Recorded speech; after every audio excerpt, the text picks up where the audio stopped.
Picky eating versus ARFID, part 4.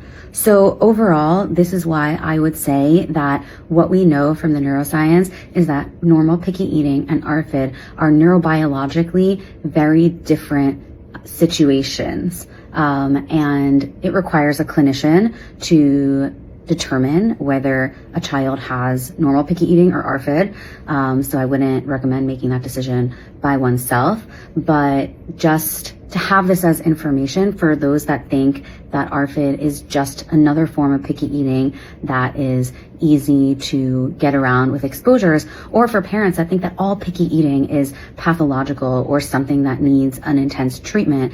It doesn't. Normal picky eating will resolve with time as kids get older and as they get more exposures to food.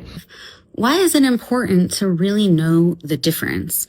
The reason is that there are probably some different approaches that you want to take with a kid who just has normal picky eating and a kid who has ARFID.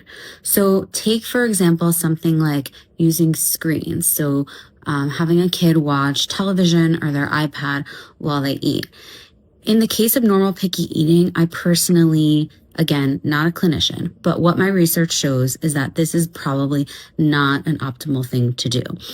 Using screens becomes a cue for eating, and that can promote overconsumption later. And as we know, the major problem in this country is not malnutrition, it's obesity. So we don't want to set up situations where we're training kids that there are cues that they're going to have for life that are going to then promote that type of consumption and overconsumption.